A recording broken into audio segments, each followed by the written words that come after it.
right place if you found this one.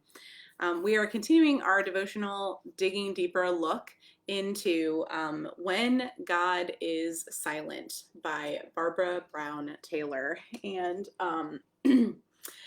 this is actually, it's not really a book as much as it is a collection of sermons that Barbara Brown Taylor, who is an Episcopalian priest and author, that she created for a presentation, a lecture series at Yale Divinity School. And so um, this was written in 1997, and even though it's been around for a little while, it is not it is timeless. And so what that means is that so much of what she shares in this series is still very powerful and very meaningful. And so I'm excited to share some excerpts with you. Of course, I obviously hope that you'll get your own copy.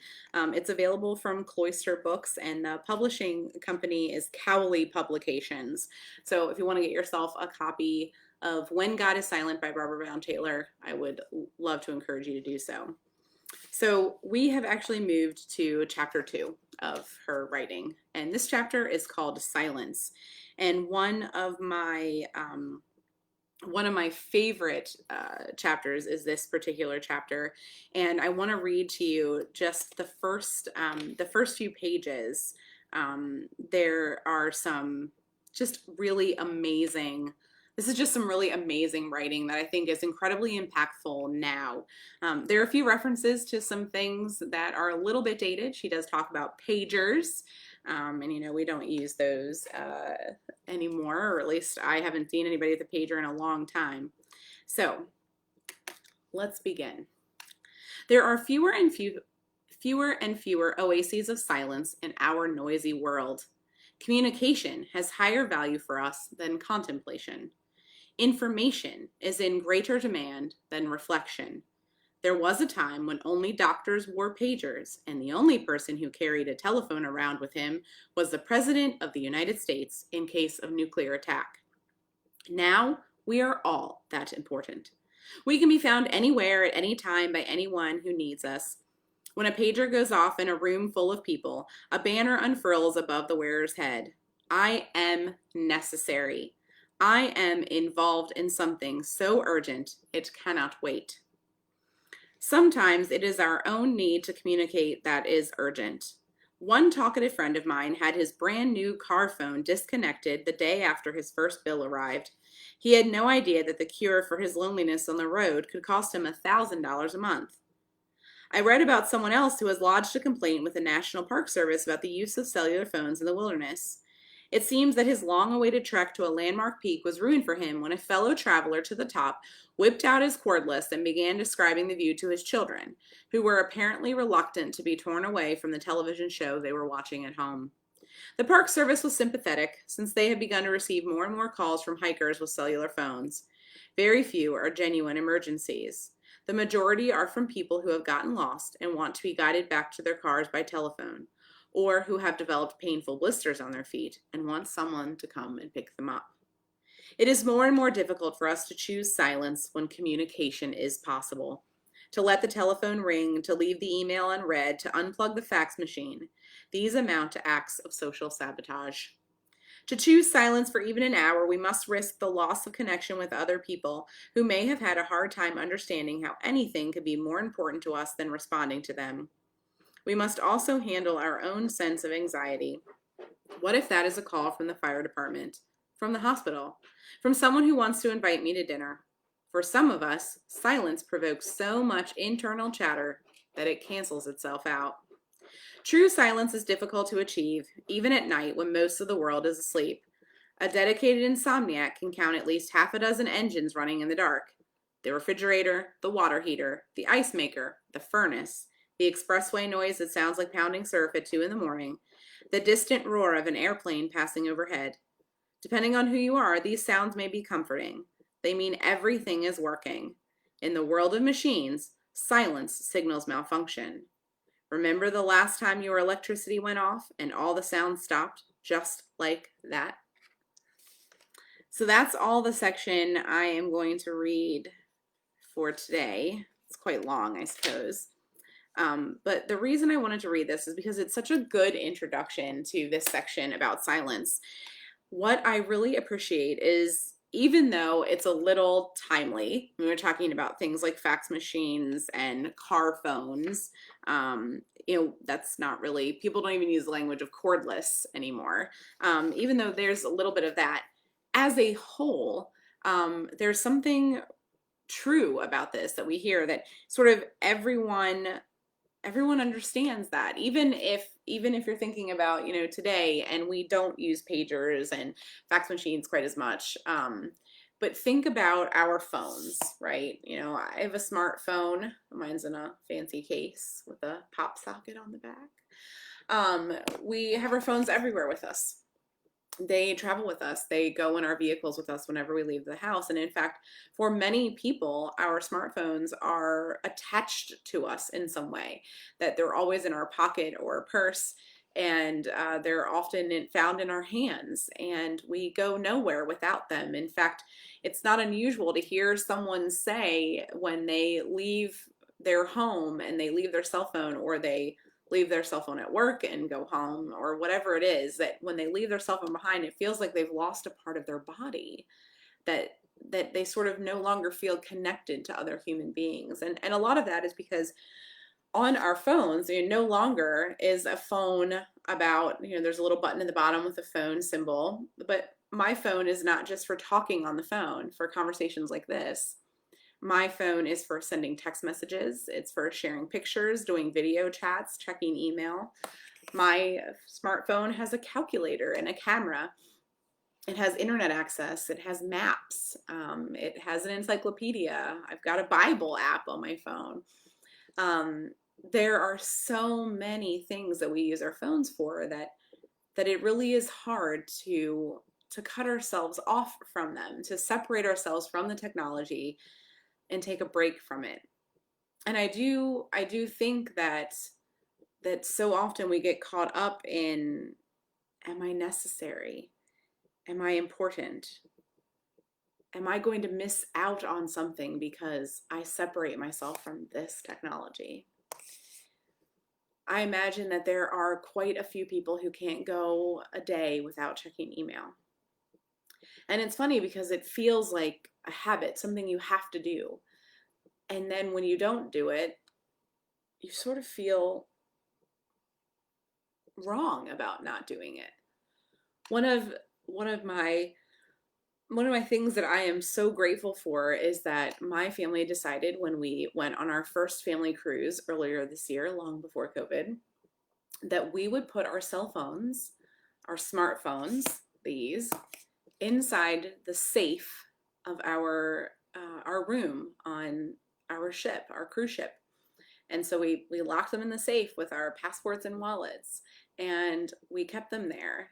And we brought a regular camera with us, so we didn't have to have the excuse of using a cell phone for a camera. But we had a camera with us, and we used that to take pictures, and we just were really fully present with each other. There was no checking email or text messaging or being on social media. There was no talking on the phone. It was just being present with each other and with our family. And I will tell you that the first day or two, it was hard. I would reach my pocket and be like, oh, wait, oh, I don't have my phone with me. It's in the safe. And after the first day or two, it just didn't matter anymore. There was a time where we lived without these portable computers in our pockets. And there are still plenty of people who don't have them. My dad does not have a smartphone, and he says that he will never have a smartphone. That's what he declares. And so he doesn't have that attachment to it. He can go fishing and leave his cell phone at home and not think twice about it. And so we've gotten so accustomed to having this constant connection, this constant need for communicating and interacting with other people, that we've forgotten what it's like to just exist and just be. And so often I wonder if the noise of these devices, and I don't even mean, the ringtones that we choose, but the flashing light that says we have a message, the ring that says someone's calling us, the vibration that says you got an email, whatever it is, that that that noise gets in the way of our connection to God.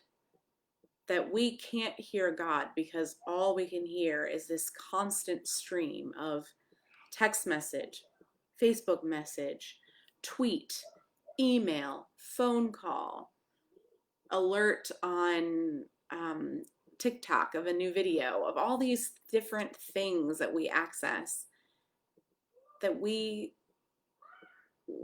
miss out on some of the beautiful, wonderful, amazing things that God wants to share with us, because we're so caught up in all of that other stuff.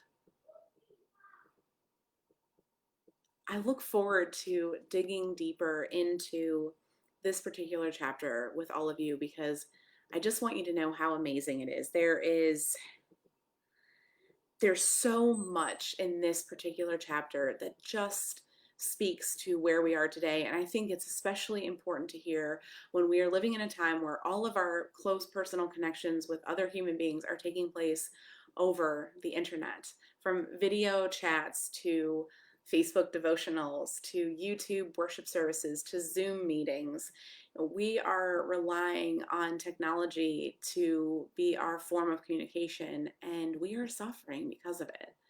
And so I look forward to digging deeper into that with all of you, because it really does, even though there are things that are being talked about here that are very very unique to the time of when they were written in the 90s.